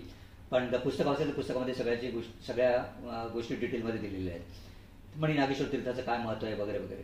तर असं करत तुम्ही बोटीने दक्षिण तटावर येतात, रामपुरा येते. मग तिथे स्नान करून तीर्थेश्वर महादेवाला तुम्ही जल अर्पण करून मग तुम्ही तुमचं पुढे प्रस्थान करतात. आणि जाताना मग तुम्हाला धनेश्वर महादेव लागतो, त्याच्यानंतर मंगलेश्वर महादेव लागतो वगैरे वगैरे. असं करत तिथे असं म्हणता येईल की तपोवन आश्रम लागतो, रामानंद आश्रम लागतो, सीताराम आश्रम लागतो. प्रत्येक ठिकाणी जाऊन तुमची जशी इच्छा असेल तसं तुम्ही जलपान करू शकता, बालभोग घेऊ शकता, किंवा काय असेल ते प्रसाद घेऊ शकता वगैरे वगैरे. आणि परत बोटीने उत्तर तटावर येऊन तुमची परिक्रमा पूर्ण होते. आणि मग तुम्ही कन्यापूजन भोजन करून तुमच्या स्थळी जाण्यास निघू शकता. अशी उत्तरवाहिनी परिक्रमा आहे. त्या उत्तरवाहिनी परिक्रमेचं थोडक्यात तुम्हाला कुठली कुठली स्थानं लागतात ते दाखवतो. इंद्रेश्वर महादेव, वर्णेश्वर महादेव जसं म्हटलं, हे तिळेपाडा आहे, त्याचं तुम्ही दर्शन घेऊ शकतात. उत्तर तटावरच आहे या गोष्टी. रामपुरामध्ये उत्तरवाहिनीची परिक्रमा चालू होते म्हणून लिहिलेले. ओरवी म्हणून जे स्थान आहे, मार्कंडेश्वर त्यांनी आपल्या महादेवाची लिंगाची स्थापना केली वगैरे, महादेवाची स्थापना केली, ते पण स्थान आहे. तिथे हनुमंताने स्वतः तपश्चर्या केलेली आहे. कोटेश्वर महादेव लागतं, मणिनागेश्वर लागतं. आता भालोद आणि गरुडेश्वर असं ठिकाण आहे की तुम्ही तिथे परिक्रमा झाल्यानंतर पण जाऊ शकतात. म्हणजे असं काही ते परिक्रमेच्या मध्ये जायला पाहिजे काही नाही, पण गरुडेश्वर जवळ आहे, ते पण जाऊ शकता. भालोदला पण दत्तात्रय महाराजांचं सुंदर मंदिर आहे, प्रतापी महाराजांचं पण दर्शन घेऊ शकता, त्यांचा आशीर्वाद घेऊ शकता. आणि जसं म्हटलं की भाडभूतेश्वर हे अजून एक महादेवाचं मंदिर आहे. लुंकेश्वर महादेव पण अतिशय प्रसिद्ध आहे, त्याची कहाणी आपल्या पुस्तकात आहे. त्याचं दर्शन अवश्य घ्या, फार सुंदर आहे. जाज्वल्य स्थान आहे, ते दक्षिण तटावर आहे. पंचकुबेर मोठी गरजचं पंचकुबेरेश्वर महादेव, कुबेरने पण तपश्चर्या केली. जसं आपण म्हटलं कावेरी नदीचा संगम जो आहे मैयाचा ओंकारेश्वरला, तिथे पण कुबेराचं मंदिर आहे. हे पण अतिशय सुंदर मंदिर आहे, ते इकडे पण दर्शन घेऊ शकता. नंतर नारेश्वर रंगादूत स्वामी महाराज ज्यांनी दत्तभावाने लिहिली, त्याचं पण जाऊन जवळपासच आहे, ते पण जाऊन तुम्ही दर्शन घेऊ शकता वगैरे. आणि सरतेश्वरी गरुडेश्वरला या महाराजांची समाधी आहे, इथे समाधी मंदिर आहे. इव्हन जी दत्त महाराजांची मूर्ती यांच्याशी बोलत होती ती पण इथे आहे बरं का. दत्त महाराजांची मूर्ती जी टेंबेस्वामी महाराजांशी स्वतः बोलायची, ती मूर्ती पण या इथे पूजेत ठेवलेली आहे. अतिशय सुंदर मोहक दत्त महाराजांची मूर्ती आहे. दत्त महाराजांची मूर्ती पण ती बघता येईल तुम्हाला. समाधी स्थळाचं पण दर्शन घेता येईल. तिथे बसून तुम्ही अनुष्ठान करू शकतात, घोरकष्ट उद्धरण स्तोत्राचा पाठ करू शकतात. फार फार पवित्र स्थान आहे बरं का. तर या ठिकाणी जरूर भेट द्या. त्याच्यानंतर सरतेशेवटी जसं म्हटलं की काही जण गरुडेश्वरला जातात आणि मग सरतेशेवटी वासुदेव कुटीरला इकडे येतात. वासुदेव कुटीरमध्ये येऊन पण तुम्ही शांतपणे इथे बसू शकता, इथे पण महाराजांचं दर्शन घेऊ शकता. इथलं जे बाहेरचं झाड आहे त्याचं बघा, पावल्याप्रमाणे त्याची बोटं असल्याप्रमाणे त्याची मुळं आहेत. इथे दत्त महाराजांच्या पादुका पण ठेवलेल्या आहेत वगैरे. तर या पादुकांचं पण दर्शन घ्या, महाराजांचं दर्शन घ्या, थोडंफार जप करा. आणि अशा तऱ्हेने मग तुमची उत्तरपूजा करून परिक्रमेची समाप्ती करून मग तुम्ही पुढे जाऊ शकतात. आता पुस्तकामध्ये आपला नर्मदा उत्तरवाहिनी परिक्रमाचा पण मार्ग आहे, नकाशा आहे. आणि आपला मोठा नकाशा पण आहे. ज्यांना वाहनाद्वारे परिक्रमा करायची त्यांना संपूर्ण नकाशा काय म्हणता येईल की मार्गदर्शन नक्की होईल, या बाबतीत काही शंका नाही. आता मला असं वाटतं आपण नर्मदा परिक्रमा का करावी, कशासाठी करावी, यातून काय साध्य करायचं आहे, यातली महत्त्वाची स्थळं कुठली, याचा थोडासा थोडक्यात आढावा घेतला. अशी मी इच्छा प्रकट करतो की हे जे काही सांगितलं ते तुम्हाला अतिशय उपयुक्त वाटेल आणि त्याचा उपयोग कराल, या माहितीचा तुम्ही उपयोग कराल. मग तुम्ही नर्मदा परिक्रमा पायी करायचा इच्छा असेल तर ती करू शकता, किंवा तुम्हाला वाहनाद्वारे करायची असेल तर ती करू शकता, किंवा तुम्हाला उत्तरवाहिनी करायची असेल तर ते करू शकता. पण शक्यतो या गोष्टीचा, ज्या काही गोष्टी सांगितल्या आहेत त्या गोष्टीचा अवलंबन करा, त्या गोष्टीचं पालन करा, जेणेकरून तुमची परिक्रमा ही खूप चांगली होईल. आणि असं म्हणतो की ही परिक्रमा सेवा या आतापर्यंत जे काही सांगितलं तुमच्यासमोर, जे काही तुम्हाला नक्कीच चांगलं वाटलं असेल कृपया कॉमेंट करा. तुमचे काही प्रश्न असतील तर तुम्ही कॉमेंट्समध्ये लिहा. मग त्या प्रश्नांची उत्तरं आपण माझ्या अल्पबुद्धीने मी देण्याचा प्रयत्न पुढच्या सत्रामध्ये जरूर करीन. आणि नवीन सर्व व्हिडिओ पाहण्यासाठी कृपया चॅनलला सबस्क्राईब करा, लाईक करा. आणि असं म्हणतो की याचीही सेवा मी नर्मदा मैयाच्या चरणी, श्री दत्तात्रय महाराजांच्या चरणी, श्री स्वामी समर्थांच्या चरणी आणि माझे गुरु श्री शरदशास्त्री जोशी महाराजांच्या चरणी समर्पित करतो. आणि आपल्या हृदयस्थ असलेल्या भगवंताला पुन्हा एकदा वंदन करून इथेच माझ्या शब्दांना विराम देतो. काही चांगलं वाटलं असेल तर घ्या, काही चुकलं असेल, काही त्रुटी वाटल्या असतील तर ती माझी चूक म्हणून मला क्षमा करा. नर्मदे नर्मदे हर हर नर्मदे. अवधूत चिंतन श्री गुरुदेव दत्त, गुरुदेव दत्त, गुरुदेव दत्त. नमस्कार. आता आपण जो काही व्हिडिओ पाहिला आहे त्यामधील उत्तरवाहिनी नर्मदा परिक्रमेबद्दल आपल्याला थोडीफार आता माहिती मिळाली असेल असं मी गृहीत धरतो. तरी पुन्हा एकदा संक्षिप्तमध्ये ही उत्तरवाहिनी काय एकदा सांगतो आणि मग आपण त्या तीर्थस्थानांच्याकडे वळूया. जी तीर्थस्थान आहे, जी मंदिरं आपल्याला उत्तरवाहिनी परिक्रमेमध्ये लागतात.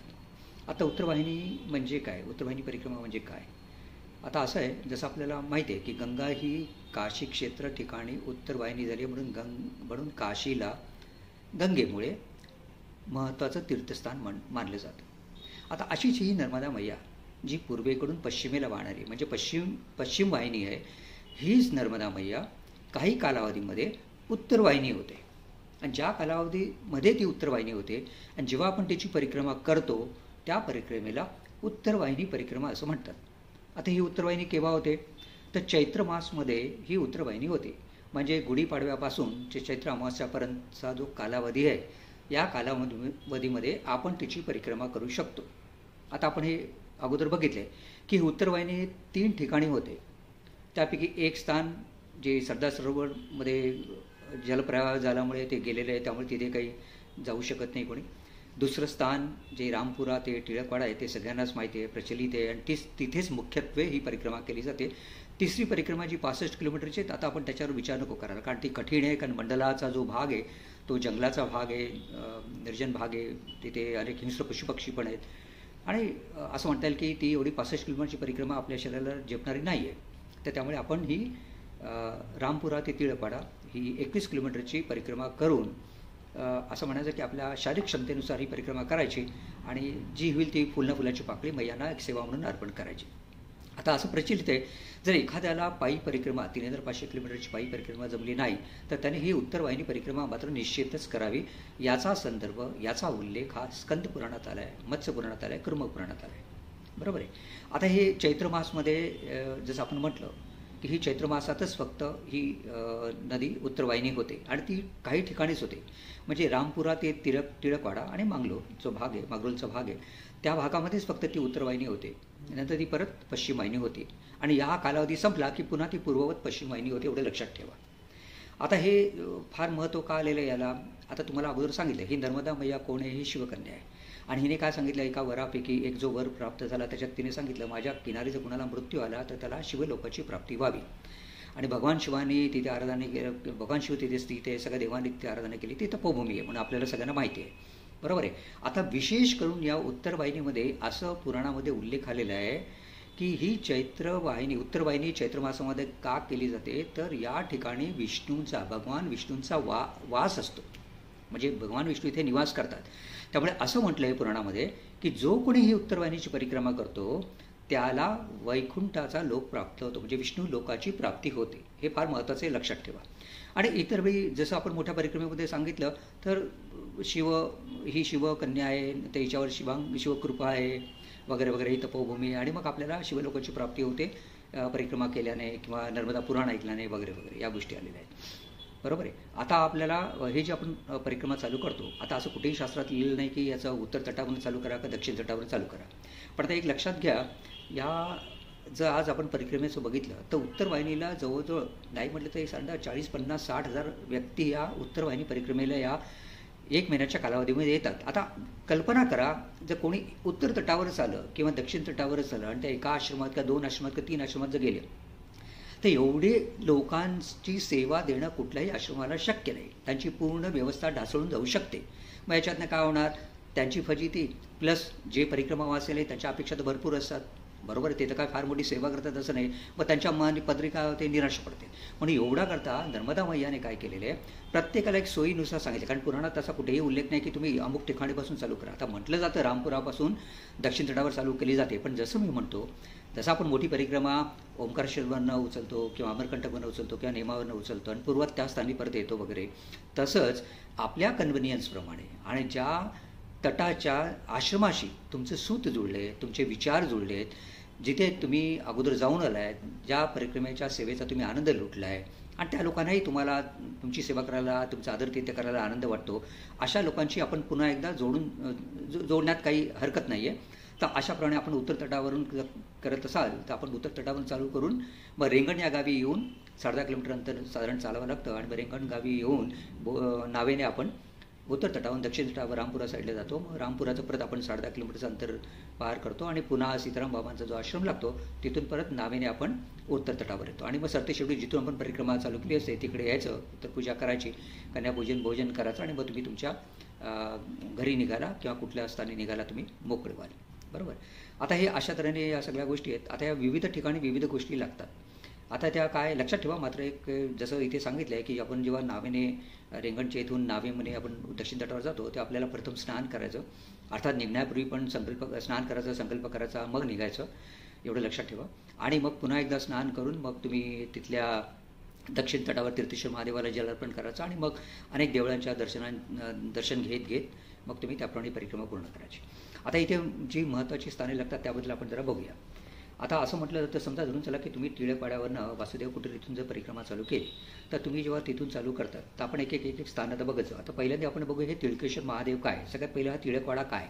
आता असं म्हटलं जातं टिळकवाडा ही परम पावन भूमी आहे, अर्थात नर्मदेचा अख्खा किनाराच पूर्ण किनारा, जिथून ती जिथे ते ज्या प्रदेशाला व्याप्त करते ती पूर्ण तीर्थ आहे, ते पूर्ण पावन आहे, हे आपण मागच्या सत्रामध्ये बघितलंच होतं. तशी ही परम पवित्र भूमी आहे टिळकवाडा.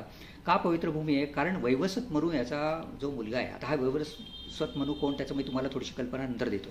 तर वैवस्वत मनुचा जो मुलगा आहे राजा टिळक, याने भगवान शिवाची आराधना केली, तपश्चर्या केली, भगवान शिव प्रसन्न झाले आणि त्यांच्या नावाने त्याने एक महादेवाची म्हणजे एक लिंगाची स्थापना केली आणि तिथे महादेव स्थित आहेत. आता त्यामुळे त्या तीर्थाला, त्या क्षेत्राला तिळकेश्वर महादेव नाव पडलं आणि त्या गावाला टिळकवाडा हे नाव पडलं. कारण राजाचं नाव काय होतं? टिळक राजा होतं, म्हणून त्याचं नाव टिळकवाडा असं पडलं. आणि त्या स्थानाला तिळकेश्वर महादेव असं वगैरे म्हटलं जातं. तर ते लक्षात घ्या.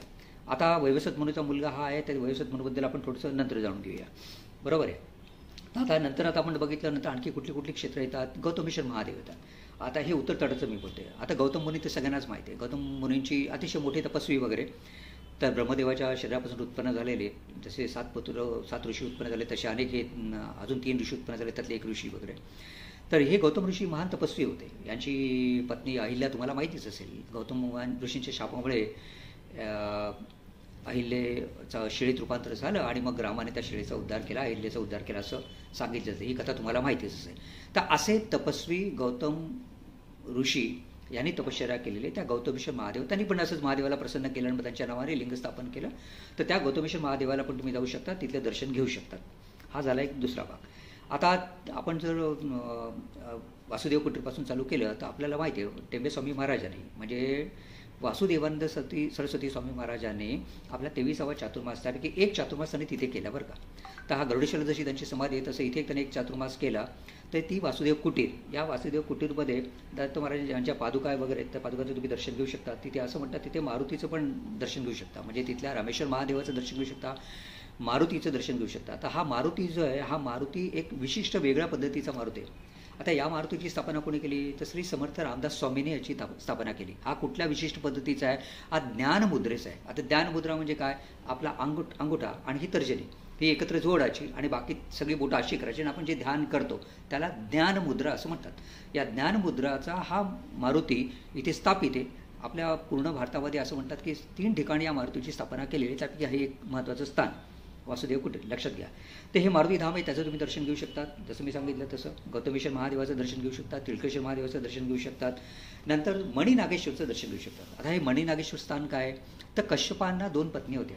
आता श्रीमद भागवतात असं सांगितलं जातं की एक दिती नावाची पत्नी होती, एक आदिती नावाची पत्नी होती. तर आदितीपासून त्यांना सूर्य म्हणजे पुत्र म्हणून संतान रूपात सूर्य हा पुत्ररूपाने त्यांच्या पोटी जन्माला आला आणि अनेक देव देवता त्यांच्या पोटी जन्माला आले. म्हणजे आदितीच्या पोटी सर्व देव आले, तर दितीच्या पोटी सर्व दानव, राक्षस, साप वगैरे आले. आता काही ठिकाणी अशी कथा, जसं नर्मदा पुराणामध्ये कथा सांगतात, त्याच्यात दिती आणि आदिती असं न म्हणता तिथे त्यांनी वेगळं नाव वापरलं. त्यांनी विनीता वापरलं आणि कद्रू वापरलं. आता विनीता म्हणजेच आदिती, जिला सर्व देव झाले किंवा गरुड झाले वगैरे, आणि दिती म्हणजे कद्रू, तिला म्हणजे राक्षस, यक्ष, किन्नर आणि सर्प असे झाले. आता नर्मदा पुराणामध्ये जी कथा येते त्या कथेनुसार असं सांगितलं आहे, कश्यपांच्या या पत्नी म्हणजे विनीता, जिला गरुड सारखी संतान झाले, आणि जी कद्रू, जिला साप नावाची सर्प योनीची संतान झाली.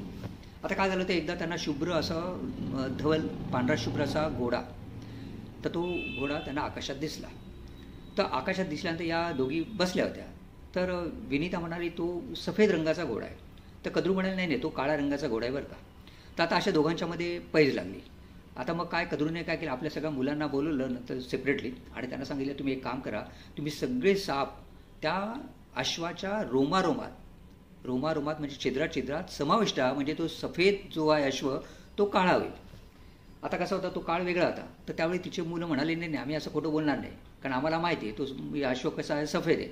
मग तिला भयंकर राग आला म्हणून तिने काय केलं, आपल्या सर्व मुलांना शाप दिला, आणि शाप दिल्यानं सांगितलं तुम्ही आगीत जळून भस्मसात व्हाल. त्याबरोबर सगळे सर्प म्हणजे तिची सगळी संतान सगळे इकडे तिकडे सैरावैरा पळाले. कोणी समुद्रात लपलं, कोणी टेकडीवर लपलं, कोणी जंगलात लपलं, जिथे जागा दिसेल तिथे लपलं. त्यापैकी एक मणिनाग म्हणून आहे, तो आपल्या नर्मदेच्या डोहामध्ये लपला, आणि लपला तर त्याने काय केलं, त्याने भगवान शिवाची आराधना सुरू केली, आणि भगवान शिवांना प्रसन्न करून घेतलं. तर भगवान शिवाने सांगितलं काळजी करू नकोस, त्याने सांगितलं की मला मातेने आम्हाला असा शाप दिला आहे, तर हा साप जरा तुम्ही बघा याच्यातनं कसा हा काढून घेता येईल. तर महादेव म्हणाले काही काळजी करू नकोस, मी तुझं रक्षण करेल. आणि त्यांनी त्याला त्या शापापासून त्याची मुक्तता केली. आणि त्या मणिनागेश्वरने नंतर भगवान शिवाच्या नावाने लिंग स्थापन केलं. जसं मी म्हटलं की सर्व ऋषीमुनींनी जेव्हा महादेवाची आराधना केली नर्मदेच्या किनारी, तेव्हा प्रत्येकाने त्या लिंगाची स्थापना केली, त्या लिंगाला त्यांच्या नावाने ते तीर्थस्थान म्हणून प्रसिद्ध झालं. तसंच हे मणिनागेश्वर म्हणून प्रसिद्ध आहे. आता या मणिनागेश्वरच्या ठिकाणी जर तुम्ही गेलात आणि तिथे दुधाचा अभिषेक केला किंवा नर्मदेच्या जलाचा अभिषेक केला, ते लक्षात ठेवा, जर समजा तुम्हाला कुठले दोष असतील, संतती दोष असतील म्हणा, किंवा जसं म्हणतात ना की पितृदोष आहे किंवा आपण सर्पदोष आहे वगैरे वगैरे असं म्हणतो, तर या सगळ्या काळाकरता आपण काहीतरी नाशिकला जाऊन काहीतरी विधी करतो, बरोबर आहे, त्रिपिंडी करतो वगैरे वगैरे, कालसर्पयोग वगैरे वगैरे, बरोबर आहे. तर हे काही करायच्या भानगडीत पडायची जरूर नाही. तुम्ही तिथे भक्तिभावाने शिवाची स्तुती करत, स्तोत्र म्हणत एखादं अभिषेक केला आणि तुमच्या मनात इच्छा जर प्रकट केली किंवा काही अपेक्षा न ठेवता जरी तुम्ही ते केलं, तर असं म्हणता येईल की त्याचं फळप्राप्ती खूप चांगली मिळू शकते.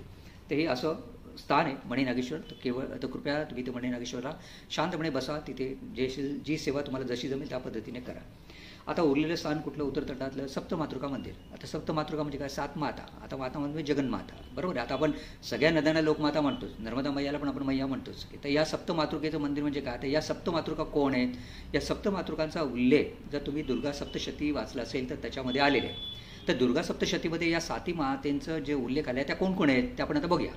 तर या कोणापासून उत्पन्न झाल्या, आता पहिला एक इंद्रापासून जी झाली ती इंद्राणी, ब्रह्मापासून झाली ती ब्रह्मणी, विष्णूपासून 2 झाल्या, एक वैष्णवी आणि दुसरी वराह त्याने अवतार घेतला होता म्हणून वाराही, बरं का. ही एक देवता आहे. आणि शिवापासून 3 जणी उत्पन्न झाल्या. आता शिवापासून कोण कोण झाले, एक माहेश्वरी, आपण शिवाची पार्वती जी म्हणतो ती माहेश्वरी म्हणून उत्पन्न झाली. दुसरी झाली ती कौमारी, ती कार्तिकेच्या अंशापासून, कार्तिकेच्यापासून ती उत्पन्न झालेली आहे. आणि अजून एक कोण, ते चामुंडा नरसिंहरूपी, बरं का, ही उत्पन्न झाली. आता या सप्तमातृका जसं मी सांगितलं कोण कोण आहेत, या सप्तमातृका म्हटलं ते ब्रह्माची ब्राह्मणी. आता ही ब्राह्मणीला काय आहे, तिला 3 मुख आहेत. ही कशावर आरूढ आहे, ही हंसवाहिनी आहे, ब्रह्मासारखीच हंसवाहिनी आहे वगैरे. आणि हिचा धवल रंग आहे, आणि हिच्या हातात काय आहे, हिच्या हातात अक्षरमाळा आहे, म्हणजे आपल्या जी जपाची माळा म्हणतात त्याला अक्षरमाळा म्हणतात, आणि कमंडलू आहे. जसं ब्रह्माकडे जी काही गोष्टी आहेत त्या आहेत, फक्त ब्रह्माला 4 मुख आहेत, हिला 3 मुख आहेत, एवढं लक्षात ठेवा. आणि ही पण हंसवाहिनी आहे, आणि ही कशी आहे, धवल रंगाची आहे. नंतर कोण आहे, वैष्णवी. आता वैष्णवी कशी, विष्णूसारखी दिसणारी, म्हणजे श्यामवर्ण आहे, बरोबर. हिच्या हातात काय, चक्र आहे, गदा आहे. हिचं वाहन कुठलं, गरुडवाहन, जे विष्णूचं वाहन ते तिचं वाहन, गरुडवाहन, अशी ही वैष्णवी. नंतरची माहेश्वरी म्हणजे काय करणार, त्रिशूळ हातात घेणार, हिच्या डोक्यावर कशी असणार, जटा असणार, मुकुट असणार, बरोबर आहे. नंतर काय, चंद्र आहे, त्रिशूल हातात आहे. आणि कुठली, हिचं वाहन कुठले, वृषभ, जसं देवाचं महादेवाचं वाहन वृषभ आहे, तिचं वाहन पण वृषभ आहे. इंद्राणी, इंद्राचं वाहन कुठलं आहे? म्हणजे गज म्हणजे हत्ती, तर हत्तीवर बसलेली ही इंद्राणी. नंतर कोण आहे? कौमारी, जे कार्तिकाच्या अंशापासून कार्तिकाच्या शक्तीपासून बनलेली आहे. तिचं वाहन कुठले? मोर, कारण कार्तिकाचं वाहन कुठले? मोर, म्हणून ही कार्तिकाचा अंश असलेली आणि अंकुश धारण केलेली अशी ही कौमारी. नंतरची कोण? वाराही. वाराही म्हणजे कोण? वराहरूप जे विष्णूने भगवान घेतलं, त्याने पृथ्वीला रसातळाला जे पृथ्वी गेली होती त्या पृथ्वीला वर काढला, हिरण्याक्षाचा वध केला. श्रीमद भागवतमध्ये ही कथा आलेली, अवश्य वाचा. तर या वराह रूपातला भगवान जो आहे त्याची ती वाराही, हिचं मग आता हे काय वाहन कुठलं? वराह, हाच वाहन झालं. मग ही कशी आहे? ही पण श्यामवर्ण आहे. परत ही जशी श्यामवर्ण आहे आणि जसं विष्णूचे जे इतर काही आयुधे आहेत तीच आयुधे हिच्याकडे पण आहे. आणि नंतरची उरलेली कोण? चामुंडा. चामुंडा म्हणजे कशी? चामुंडा म्हणजे ही कशी आहे? यमशक्ती आहे, नारसिंहरूपी यमशक्ती आहे. तर अशा या सप्तमातृका आहेत. या सप्तमातृकाच्या ठिकाणी जा आणि या मातेला जर तुम्ही विनवणी केली, असं म्हणतात की तुम्हाला जर घरात काही आपत्ती असेल, संततीचे काही प्रॉब्लेम असतील, तर इथे पण जर तुम्ही प्रार्थना केली वगैरे तर त्याप्रमाणे ते दोष पण जाऊ शकतात. म्हणजे काय जो संकल्प करायचा तो तुम्ही तुमचा ठरवा, काय संकल्प करायचा, आणि त्याप्रमाणे तुम्ही तिथे शांतपणे बसून थोडंफार एखादा जपजाप करू शकता. कुठल्याही देवीचा जपजाप करा. सर्वमंगल मांगल्ये शिवे सर्वार्थ साधिके म्हणून तू म्हणू शकता, नर्मदामयाचा म्हणू शकता, किंवा आणखी तुम्हाला कुठलं देवीचं स्तोत्र म्हणायचं असेल तर तुम्ही तेही म्हणू शकतात. तर अशा प्रकारे या विविध स्थळांची आपण आता माहिती बघितली. ही झाली उत्तर तट. दक्षिण तटावर आपण आता भाडभूतेश्वर महादेव लागतो. आता भाडभूतेश्वर महादेव म्हणजे महादेवाचं एक असं रूप की जिथे महादेवाला अतिशय क्रोध आला होता आणि महादेवाने म्हणजे काय म्हणतात थोडं सौम्य रूपातमध्ये केलं, आणि इथे 18 वर्षातनं एकदा मेळावा भरतो, असं हे मोठं स्थान आहे. तिथेच एक लुंकेश्वर महादेव म्हणून आहे. आता लुंकेश्वर महादेवाची आता हे जे काय मी सांगतो ना, सगळ्यांची कथा पुस्तकात आली. सप्तमातृका मंदिराची नाही बरं का, तिलकवाडाची टिलकेश्वर महादेवाची, गौतमेश्वर महादेवाची नाही. तर सांगायचा हेतू काय की या ठिकाणी लुंकेश्वर महादेव आहे. इथे पण असा कालपृष्ठ नावाचा राक्षस होता, आणि जसं आपण मोहिनी रूप घेतलेलं भस्मासुराची कहाणी ऐकली होती बघा, सेम तशीच गोष्ट. कालपृष्ठ नावाचा राक्षस होता, त्याने तपश्चर्या केली, भगवान शिवाला प्रसन्न केलं. भगवान शिव आपला कसा भोळा, त्यांनी वर दिला. म्हणजे काय वर द्यायचं? म्हणजे माझ्या अंगात शक्ती नाही आहे, त्यामुळे मला तुम्ही असा वर द्या, कारण मी कोणाशी युद्ध करू शकत नाही. तेव्हा तुम्ही मला असा वर द्या की मी ज्याच्या मस्तकावर हात ठेवेल तो जळून भस्मसात होईल. भगवान शिवाने हो म्हटलं. पण हा इतका हुशार, हा म्हणाला की चला म्हणे मला माझ्या तुम्ही दिलेल्या वराची प्रचिती बघूया. म्हणजे काय करणार? म्हणजे मी तुमच्या डोक्यावर हात ठेवून बघतो. महादेवाला लक्षात आले काहीतरी गडबड पडून महादेव लगेच तिथून म्हणजे असं म्हणतात की अंतर्धान पावले तिथून, आणि त्यांनी नंदीला सांगितलं की तू याच्याशी सामना कर, याच्याशी युद्ध कर. मग नंदीने त्याच्याशी युद्ध केलं. नंदीच्या फटकाराने तो पृथ्वीवर पडला, अशी काही आख्यायिका आहे. आणि नंतर मग भगवान शिव, हे नर्मदा पुराणमध्ये आले बरं का, आपल्या पुस्तकात आहे. मग ते भगवान शिव प्रत्येक देवाकडे गेले, ब्रह्मदेवाकडे गेले, त्यांना विचारलं तुम्ही काय करता का वगैरे. ते ब्रह्मदेव म्हणत नाही, तुम्ही विष्णूंच्याकडे जा. विष्णूंना सांगितलं. मग विष्णूने सांगितलं काही हरकत नाही, तुम्ही एक काम करा, तुम्ही नर्मदेच्या किनारी जा, तिथे थांबा, मी एक मोहिनी रूप धारण करून येतो, या कालपृष्ठ राक्षसाचा मी वध करतो म्हणून. त्याप्रमाणे तिने मोहिनी रूप धारण केलं वगैरे. आणि जसं आपल्याला ते भस्मासुराची कहाणी माहिती आहे तसंच हा तिच्यावर मोहित झाला आणि याने तिला लग्नाची मागणी घातली, इच्छा प्रदर्शित केली. हिने सांगितलं आमच्या कुलरीतीप्रमाणे काही गोष्टी कराव्या लागतात, त्यापैकी एक गोष्ट आहे काही अमुक गोष्ट म्हणायची आणि आपल्या डोक्यावर हात ठेवायचा मस्तकावर आणि म्हणायचा. तो म्हणाला ठीक आहे मी म्हणतो, असं म्हणून त्याने मस्तकावर हात ठेवला आणि तो भस्मसात झाला. अशी ही कहाणी आहे. तर ही लुंकेश्वर महादेव त्या भाडभूतेश्वरच्या इकडे येते वगैरे. तर अशा प्रकारे ते आहेत. आणि बाकी इतर जी स्थाने तुम्ही बघा त्याप्रमाणे त्याचं दर्शन घ्या वगैरे. आणि जसं म्हटलं की रामपुराला जेव्हा तुम्ही दक्षिण तटावर येतात तर तुम्हाला विविध आश्रम लागतात. आता या आश्रमामध्ये दिव्याश्रम एक लागतो. तर दिव्याश्रममध्ये कसं आहे, दिव्याश्रम म्हणजे आदी जगद्गुरू शंकराचार्यांचं मूर्ती आहे, फार सुंदर आहे, दर्शन घ्या, अगदी छान आहे वगैरे. दुसरा आपला तपोवन आश्रम लागतो. त्या तपोवन आश्रमामध्ये पूर्णानंद स्वामी सरस्वती महाराज येते, किडकले बाबा म्हणतात, त्यांचं दर्शन घ्या वगैरे. त्याच्यानंतर जेव्हा तुम्ही पुढे जाल तर रामानंद आश्रम लागतो. तिथे आपले रामाची आणि जानकी म्हणजे आपली सीतामय्याची मोहक मूर्ती आहे, सुंदर मूर्ती आहे, दर्शन घ्या. काहीतरी रामरक्षा म्हणा वगैरे वगैरे जे म्हणता येईल तुम्हाला म्हणा, नाही तर रामनामाचा जप करा. आणि मग नंतर सत्यशोडी तुम्हाला सीताराम बाबांचा आश्रम लागतो, तिथे पण तुम्ही जाऊ शकतात. अशा कुठल्याही आश्रमामध्ये तुम्ही जलपान करू शकतात, बालभोग घेऊ शकतात किंवा प्रसाद घेऊ शकतात, तुमच्या इच्छेवर आहे. आणि मग सीताराम बाबा आश्रमच्या इथून निघून तुम्ही नावेने परत उत्तर तटावर येऊन आपल्या वासुदेव कुटुंबामध्ये येऊ शकतात. आणि मग तुमची उत्तरपूजा करून, कन्यापूजन भोजन करून, कढाई करून वगैरे वगैरे, किंवा जो काय प्रसाद असेल नसेल ते सगळं घेऊन मग तुम्ही आपल्या गंतव्यस्थानाला आपण निघू शकता वगैरे. अशा तऱ्हेने उत्तर वाहिनीचं आहे. तुम्हाला आशा करतो की ही उत्तर वाहिनीचे जे काही सांगण्याचा मी प्रयत्न केला, ही कथा ऐकून तुम्हाला खूप छान वाटलं असेल आणि तुम्ही या माहितीचा नक्कीच उपयोग कराल. कुठल्यासाठी उपयोग करायचा? केवळ परिक्रमा फळं सुटण्यासाठी नाही, चालत शांतपणे परिक्रमा करा. पहाटे सूर्योदयानंतरच चालू करा. भले तुम्हाला थोडाफार जास्त वेळ लागेल. लक्षात ठेवा चैत्र मास आहे, कदाचित कडक उन्हाळा पण असू शकेल, तरी काही काळजी करू नका, कारण तुम्ही चालत पायी परिक्रमा 3500 किलोमीटरची करत नाही आहे. तर जसं म्हटलं कायिक वाचिक मानसिक तप असतं, तर हा काहीतरी एक मिनी, आपण जसं म्हणतो ना मेजर सिनेमा नाही बघायचा, आपण मिनी सिनेमा बघतोय, तसा हा मिनी भाग आहे. त्यामुळे थोडंसं तप सहन करा, ते थोडे कष्ट घ्या, शरीराला थोडेसे कष्ट द्या. जेव्हा म्हणतात ना कष्टाविना फळ नाही मिळत, लक्षात ठेवा बरं का. तर थोडंसं कष्ट घ्या, शारीरिक कष्ट घ्या, उन्हाचा त्रास सहन करा, ऊन सहन करा, गरमी सहन करा. आणि मला तर असं वाटतं जेव्हा तुम्ही मनात तुमचं एक ध्येय असेल की मी तीर्थस्थानांना भेट देणार, यावेळची परिक्रमा मी शास्त्रोक्त करण्याचा प्रयत्न करणार आणि या परिक्रमेतून मी मैयाकडे काहीही मागणार नाही. ओके, मी जी काही परिक्रमा करणार आहे ही निष्काम सेवा करणार आहे आणि मला एक कुठेतरी मनात आनंद मिळावा. आणि ही सगळं परिक्रमा पूर्ण झालं, तुम्हाला आनंद मिळाला की नाही, या गोष्टीचा उपयोग झाला की नाही, त्या ठिकाणी तुम्ही गेलात का, तिथे तुम्ही बसलात का, जपजाप केलं का, अनुष्ठान केलं का, किंवा जे काय अभिषेक केला का वगैरे वगैरे, हे जर तुम्हाला काय सांगायची इच्छा झाली तर कृपया मला सांगा आणि त्यातून माझा आनंद द्विगुणित होईल. कारण तुम्ही केलेली सेवा ही असं म्हणता येईल की नर्मदा मैया माझ्या मुखातून बोलून तुमच्याकडनं ही सेवा करून घेण्याचं हे प्रयोजन असावं आणि मला तेवढा करताच तिने या मार्गाला लावलं आहे असं म्हणता येईल. तेव्हा कृपया एक लक्षात ठेवा, अन्नदान सेवा असो, कुठलीही सेवा असो, एक माणसा एक खंबी चालत नाही. आता तुम्ही उत्तरवाहिनीला चालला तर एक आश्रमातला एक महंत ही सेवा करू शकत नाही, त्याच्यावर अनेक लोक जोडायला लागतात, अनेक भगिनी, अनेक ताई जोडायला लागतात. त्याचप्रमाणे ही सेवा आहे, या सेवेसाठी, या अन्नदान सेवेसाठी म्हणा किंवा इतर सेवेसाठी सगळ्यांनी एकत्र यायचं असतं आणि सगळ्यांनी मिळून सेवा करायची असते. ही काय माझी नाही, नर्मदा मैया, मी काय नर्मदा पुत्र आहे म्हणून म्हणत नाही आहे. सगळेच आपण नर्मदा पुत्र आहेत, आपण तिचे पुत्र आहेत, तिचे कन्या आहेत, सगळे तिचेच हो देवाची लेकरं आहेत सगळे, बरोबर आहे. तिथे काय भेदभाव नाही आहे. एक लक्षात ठेवा, आमच्यामध्ये तुमच्यामध्ये एखादा भेदभाव होऊन जाईल, कोणतरी म्हणेल मी श्रेष्ठ तुम्ही कनिष्ठ. तिच्या दृष्टीने एकही पुत्र श्रेष्ठ नाही, कनिष्ठ नाही, सगळे सारखेच. कुठली आई आपली ममतेने सगळ्याच बालकांना, मग तो हुशार असो दुसरा ढ असो, हुशारवर जास्त प्रेम ढवर कमी प्रेम असं काही प्रकार नाही आहे बरं का. ते एक लक्षात ठेवा. त्यामुळे असं म्हणतात ना ऐसी कबिलाची जाती लाभेविणे करी प्रीती, लाभेविणे प्रीती करणारी ही मैया असते, त्यात पण ही नर्मदा मैया आहे, तेवढं समजून घ्या.